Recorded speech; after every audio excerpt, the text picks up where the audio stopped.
Hello friends, this is B S academy classes present by Sandeep. आज के इस video में हम सीबीएसई यूजी नेट का एक पेपर और सॉल्व करेंगे और इसमें हम देखेंगे कि इन क्वेश्चन को हम कैसे सिंपल वे में सॉल्व कर सकते हैं। तो ये जो क्वेश्चन पेपर हम सॉल्व करेंगे कंप्यूटर आईसीटी यानी इंफॉर्मेशन कम्युनिकेशन टेक्नोलॉजी का करेंगे। तो अभी आपको मैं आपको प्रेजेंट कर दूंगा उस पेपर को। तो सबसे पहले जिन लोगों ने मेरा वीडियो पहली बार देख रहे हैं तो मैं आपको इंट्रोड्यूस कर दूं। My name is Sandeep. I did my MTech in computer science. I have work experience as software engineer for 2 years. I qualified in CSIR exam in engineering science as a JRF, and I also qualified in CBSE UGC NET as a JRF 3 times. And right now I'm working as a research scientist. Now in this paper we will solve the paper number one, and this paper come in December 2009. यानी ये paper हम जो solve करेंगे paper number 1 का है और ये दिसंबर 2009 में क्वेश्चन पेपर आया था। एक्चुअली में ये जो बहुत काफी पुराना ओल्ड पेपर है, but generally CBSE UGC net में जो ट्रेंड है वो जनरली क्वेश्चन रिपीट होते हैं। तो प्लीज आप एग्जाम से पहले अपने प्रिपरेशन में इस क्वेश्चन को पेपर को जरा देख के जाए। तो इसमें हम इंफॉर्मेशन कम्युनिकेशन टेक्नोलॉजी यानी आईसीटी को सॉल्व करेंगे। तो आईसीटी का मैंने एक introductory video BSA academy channel पे अपलोड कर दिया था, तो आप उसको चेक कर सकते हैं। और मैंने सीबीएसई यूजीसी नेट के काफी वीडियो अपलोड कर चुका हूँ बीएसए अकेडमी पे, तो आप उनको भी चेक कर सकते हैं। तो students, question number 1, now which of the following is not related to information security on the internet. यानी कौन सा इंफॉर्मेशन सिक्योरिटी की तरह यूज नहीं होता इंटरनेट पे, ठीक है, हमें बताना है। तो इसके क्वेश्चन को पहले हम बाद में आते हैं। तो पहली बात तो आती है इसमें जो ये 2-3 टर्म्स है वो उसका पहले मीनिंग देख लेते हैं। पहली बात है सिक्योरिटी और इंटरनेट। तो सिक्योरिटी की जरूरत क्यों पड़ती है? तो जैसे आपने देखा होगा कि जब आप डेटा एक जगह से दूसरी जगह ट्रांसफर करते हैं तो जनरली जो डेटा जो होता है वो बहुत इन्फॉर्म्ड होता है, और बहुत कभी कभार जो डेटा होता है पर्सनल होता है। तो अगर ये डेटा हैकर्स या डिफरेंट जो ऐसे लोगों के पास चला जाए जो उसका गलत यूज कर लेते हैं, तो उससे सिक्योर करने के लिए हमें डेटा को सिक्योर करना पड़ता है। तो ये सिक्योरिटी जो है वो वहां पे यूज होता है। और सिक्योरिटी जो होती है वो जनरली जो ओएसआई लेयर पे होती है वो एप्लीकेशन लेयर पे वर्क करती है। एप्लीकेशन लेयर पर ये वर्क करती है। Please note down, application layer पर ये वर्क करती है। हम ये एप्लीकेशन लेयर क्या है जब हम ओएसआई मॉडल पढ़ेंगे तो हम देखेंगे। ठीक, अब दूसरी टर्म आती है internet. Now what is the internet? तो इंटरनेट की जो फुल फॉर्म होती है वो होता है इंटरनेशनल नेटवर्क। आप इसको नोट कर लीजिएगा, इंटरनेशनल नेटवर्क। तो उसी से बना है ये टर्म। इंटरनेशनल से बन गया इंटर और नेटवर्क से बन गया नेट, तो इंटरनेट। नाउ तो हमें इसमें बताने कौन सा टर्म ऐसा है जो डेटा को सिक्योर करने के लिए हमें इंटरनेट पे काम नहीं करता। तो पहला ऑप्शन है डेटा इंक्रिप्शन। नाउ ये जो टर्म है वो आप जिन लोगों ने कंप्यूटर साइंस में पढ़ा होगा तो ये पढ़ा होगा उन्होंने, और जो नॉन टेक्निकल बैकग्राउंड के हैं फिर भी मैं उनको बताता हूं। ये क्रिप्टोग्राफी में यूज होता है। क्रिप्टोग्राफी में यूज होता है ये term. Now data encryption and data decryption. और डेटा इंक्रिप्शन जो होता है मैंने पेपर में बताया था, एक जब हम कम्युनिकेशन का जब थ्योरी पढ़ रहे थे तो उसमें भी ये सेंडर साइड में यूज होता है। ठीक है, सेंडर साइड पर डेटा इंक्रिप्शन। और डेटा डिक्रिप्शन जो होता है वो रिसीवर साइड पे होता है। तो डेटा इंक्रिप्शन से डेटा को सिक्योर किया जाता है, डेटा का सिक्योर किया जाता है जो सो दैट कि हैकर या फिर अनवांटेड पर्सन उसको ना पढ़ सके।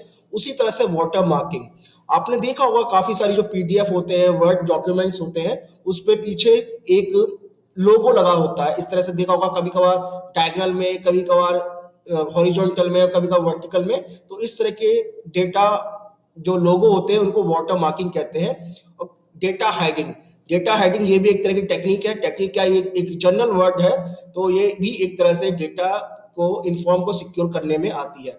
और थर्ड है इंफॉर्मेशन रिट्रीवल। इंफॉर्मेशन रिट्रीवल जो होता है वो हम डीबीएमएस में यूज करते हैं। डीबीएमएस में यूज करते हैं यानी डेटाबेस मैनेजमेंट में सिस्टम में यूज करते हैं इंफॉर्मेशन रिट्रीवल। आपका डेटाबेस में आप डेटा को किसी सिस्टम के अंदर, ये सपोज करिए डीबीएमएस है, आपने डेटा को डाला और उसके बाद आपने एक एसक्यूएल क्वेरी लिखकर उसको डेटा को इंफॉर्मेशन को रिट्रीव किया, तो it is a part of information security. So इसका जो आंसर है वो डी है, यानी data information retrieval is not the is not use as a information security on the internet. बाकी जो तीन है, ये तीनों की तीनों हमारी इंफॉर्मेशन सिक्योरिटी में यूज होती है ऑन द इंटरनेट। फिर से बताता हूँ, डेटा इंक्रिप्शन और डेटा डिक्रिप्शन ये क्रिप्टोग्राफी में यूज होता है, और डेटा इंक्रिप्शन सेंडर साइड पे होता है और डेटा डिक्रिप्शन रिसीवर साइड में होता है। एक कम्युनिकेशन में पढ़ेंगे। मैंने भी एक जो वीडियो अपलोड किया था कम्युनिकेशन का, आप उसे देख सकते हैं, डेटा इंक्रिप्शन, मैंने उसमें थोड़ा बताया था। वाटर मार्किंग भी यूज होता है पीडीएफ में या फिर आपके वर्ड डॉक्यूमेंट में, तो ये भी एक सिक्योर करने का तरीका है। Data hiding is also information security. Now and the part is information retrieval is a part of getting the information which we are putting in the DBMS software. ठीक है स्टूडेंट्स, सो इसका जो आंसर है वो डी है, information retrieval. मैं इसमें थोड़ा डिटेल बता रहा हूँ क्योंकि स्टूडेंट्स को ये जो टर्म्स है, हो सकता है क्वेश्चन ना आए, बट ये टर्म्स को समझना स्टूडेंट्स के लिए बहुत जरूरी है क्योंकि इसी के ऊपर क्वेश्चन आ सकते हैं। Now second question, which is the largest unit of storage among the following? यानी इनमें से कौन सी यूनिट है जो सबसे लार्जेस्ट है इन चारों के अंदर। तो मैं आपको एक टेबल क्रिएट कर देता हूं आपको, आप उसको फिर ध्यान रखिएगा। तो सबसे पहले जो स्टोरेज सबसे छोटी होती है वो होती है bit, bit, then nibble, NIBBLE, then byte, then आपका जो होता है किलो बाइट, मैं शॉर्ट फॉर्म में केबी लिख देता हूं, then megabyte, then gigabyte and then terabyte. ये बढ़ते हुए क्रम में है यानी असेंडिंग ऑर्डर में है इस वजह से। तो बिट सबसे छोटी होती है, निब्बल उससे बड़ी होती है, बाइट उससे बड़ा होता है, kilobyte, megabyte and gigabyte और टेराबाइट। तो हम इसमें आपको, मैं इसको बिट या बाइट की फॉर्म में लिख देता हूं। तो निब्बल में 4 बिट होती है, 4 बिट्स होती है निब्बल में। उसी तरह से बाइट्स में 8 बिट्स होती है।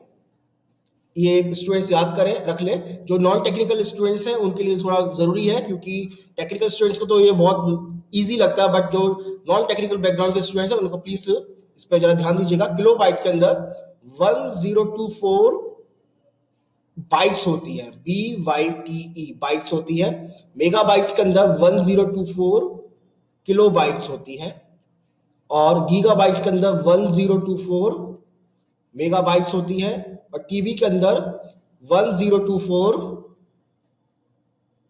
गीगा बाइट्स होती है। तो सबसे बड़ा हमारा टेराबाइट्स हो गया, टेराबाइट यानी 1024 यानी 1024 गीगा बाइट्स हो गया। तो इसका जो आंसर है वो हमारा ए है, यानी terabyte is the largest unit. तो मैं इसको आप लिखना चाहे तो आपको मैं पावर में भी लिखा सकता हूं, तो 2 की पावर 10 बाइट्स, भी मैं बाइट्स को भी लिख देता हूं, चलिए लिख देते हैं 2 की पावर 10 बाइट्स, देन 2 की पावर 20 बाइट्स, 20 है ये, 29 नहीं, 2 की पावर 20 बाइट्स, देन हमारे पास 2 की पावर 30 बाइट्स, एंड लास्ट में है 2 की पावर 40 बाइट्स। ठीक है स्टूडेंट्स, तो ये आपका टेबल क्रिएट हो गया। आप इसको लर्न कर लीजिएगा, आपके एग्जाम पॉइंट ऑफ व्यू से बहुत आपकी हेल्प करेगा। तो इसका आंसर है टेराबाइट, और टेराबाइट सबसे बड़ा है और इसमें सबसे छोटा जो है वो किलोबाइट है। और नेक्स्ट है बिट स्टैंड्स फॉर, बिट जैसे अभी मैंने बताया, बिट जो है क्या होता है, एक बाइनरी इंफॉर्मेशन टर्म है, ओके, बाइनरी डिजिट है, ओके, बाइनरी ट्री और बाइवेरिएट थ्योरी। बहुत सिंपल है, बिट जो है वो हमारी बाइनरी डिजिट है, बाइनरी डिजिट यानी बी है जो करेक्ट आंसर है। तो हमारी जो बिट होती है वो जनरली 2 होती है, 0 और 1, और 0 और 1 के फॉर्म में हम किसी भी नंबर को या किसी भी वर्ड या अल्फाबेट को इसमें स्टोर कर सकते हैं 0 1 की फॉर्म में। तो मैं आपको बाद में बताऊंगा कि कैसे किसी नंबर को कैसे कन्वर्ट करते हैं। वैसे नंबर सिस्टम का एक वीडियो हम अपलोड कर चुके हैं, अदरवाइज मैं एक वीडियो और अपलोड कर दूंगा। तो bit stands for binary digit, and binary digit is 0 and 1। तो आप देखिएगा 2 रेज टू पावर के अंदर ये सारा का सारा कंप्लीट हो जाता है।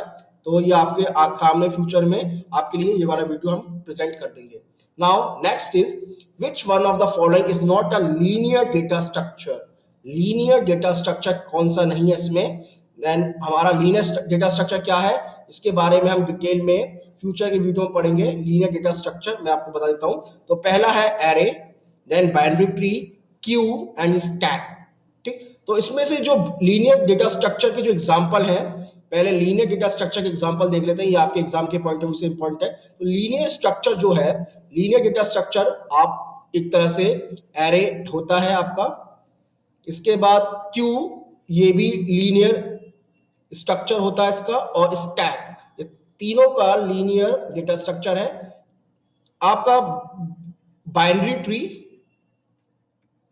ट्री, ग्राफ, ये जो होते हैं आपके नॉन लीनियर में आते हैं, नॉन लीनियर में ये आते हैं, नॉन लीनियर में। ठीक है स्टूडेंट, तो जो इसका आंसर है वो बी है, binary tree is not an example, is not a linear data structure. ठीक है स्टूडेंट्स, एक और इंफॉर्मेशन है थोड़ी सी आपके लिए, क्यू होता है फीफो, यानी first in first out, FIFO first in first out. मैं लिख देता हूं, फीफो मतलब फर्स्ट इन, यानी आपने कभी देखा होगा जब क्यू बनती है जो पहले खड़ा होता है वो सबसे पहले निकल जाता है, तो फर्स्ट इन फर्स्ट आउट,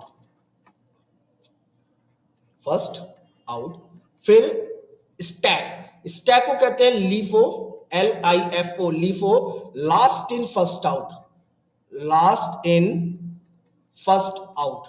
ये क्या होता है अभी हम देखते हैं। जैसे आपने देखा होगा कि आप जब टेबल पर प्लेट्स रखते हैं, प्लेट्स, तो टेबल पे प्लेट्स एक के ऊपर एक रखी रहती है इस तरह से, तो जो सबसे पहले जिसको रखा आपने, तो वो सबसे लास्ट में निकलेगी, क्योंकि आपने प्लेट्स या कॉपियों की बंडल ऊपर से ऊपर रख दिए, तो सबसे पहले आप ऊपर की प्लेट को निकालेंगे या ऊपरी कॉपी को निकालेंगे, तो जो सबसे पहले प्लेट या कॉपी रखी थी वो सबसे बाद में इससे क्यू से इससे निकल पाएगी, तो उसको हम लास्ट इन फर्स्ट आउट कहते हैं। तो Q is first in first out, stack is last in first out. तो इसका आंसर जो है वो हमारा बी है, बाइनरी ट्री। ठीक है स्टूडेंट्स, सो इसके बारे में लीनियर डेटा स्ट्रक्चर क्या होता है, नॉन लीनियर डेटा स्ट्रक्चर क्या होता है, आगे के वीडियो हम चेकआउट करेंगे। Now the next question is, which one of the following is not a network device? इनमें से कौन सा नेटवर्क डिवाइस नहीं होता है?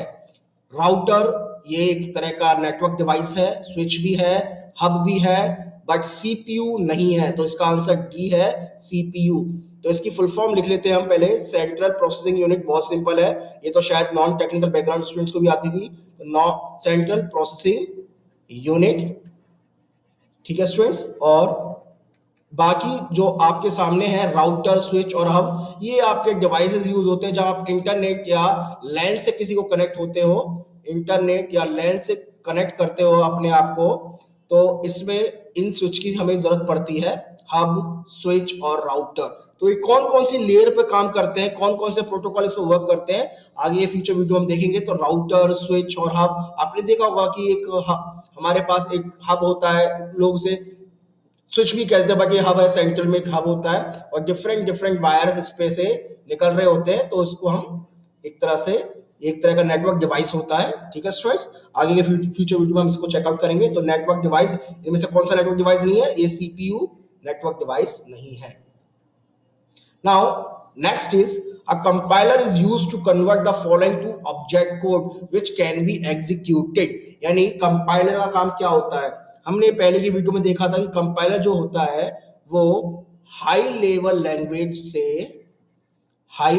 लैंग्वेज जो हमारी होती हैं, कौन कौन सी होती हैं अभी हम देख लेते हैं। हाई लेवल लैंग्वेज से ऑब्जेक्ट कोड जनरेट करता है या फिर मशीन कोड जनरेट करता है, ऑब्जेक्ट कोड जनरेट करता है, और ये ऑब्जेक्ट कोड फिर हम फर्दर हम प्रोसेस होकर ये रन करा सकते हैं, तो ये फिर मशीन लैंग्वेज में कन्वर्ट हो जाती है। ठीक है स्टूडेंट्स, तो मशीन लैंग्वेज में कन्वर्ट हो जाती है, तो इसको हम हाई लेवल लैंग्वेज कौन कौन सी होती है?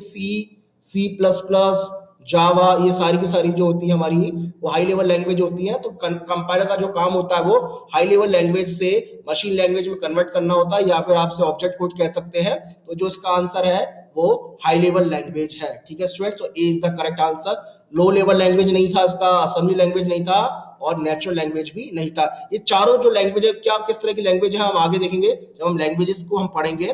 ठीक है स्टूडेंट्स, हम डिटेल में पढ़ेंगे। तो इस वीडियो में हम केवल अभी हमने 6 क्वेश्चन किए जो 2009 में आए थे, तो इसी तरह से हम 5-6 क्वेश्चन जो हर साल आए हैं उनको हम सॉल्व करेंगे।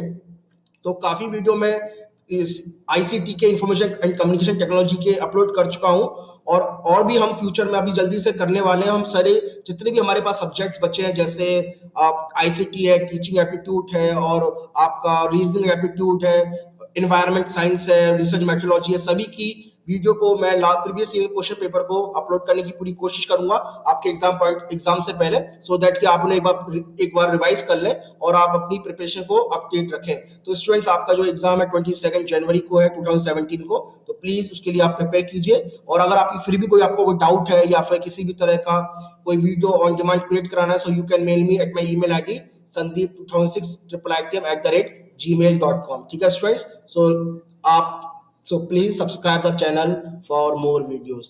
Thank you.